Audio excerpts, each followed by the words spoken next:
คือหนังญี่ปุ่นอ่ะแรกเขาเคยบอกว่ามันเป็นเยี่ยงเป็นนักกินเนาะห้องน้ำเนี่ยก็พี่ปุ้ยบอกว่าถ้ามาแผ่นดินไหวเนี่ยให้แรกเข้าห้องน้ำมันเป็นยางหมดเลยกูว่าห้องน้ำกับบนเหลือกับไหลมาตายเพิ่นเป็นคนเหมือนอ้าวตุ้ยมีคลิปเด้อตุ้ยนะ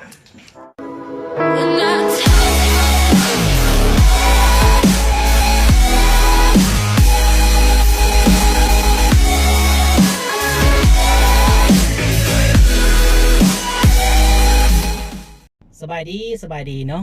มื้อนี้ว่าสิไปออกกำลังกายแล่นอยู่ฟิตเนสเนาะออกกำลังกายน้ำหนักมันหลายแล้วเนาะบ่มีเวลาเนาะเวลาก็มีเนาะแต่บ่ได้เสียสละเพราะน้ำหนักขึ้นหลายนะปัจจุบันเนาะแต่ว่าเนาะมีงานเข้ามาตลอดเนาะงานนี่งานกินตลอดเนาะมื้อนี้เห็น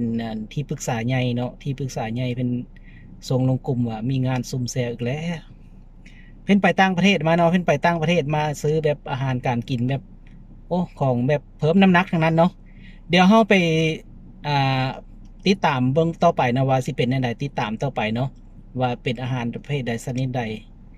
เพราะว่าแบบนี้แหละว่าสิลดน้ำหนักมีแนวมากีดกันเนาะที่ไปติดตามต่อไปเนาะว่าสิเป็นอาหารประเภทใดเจ้า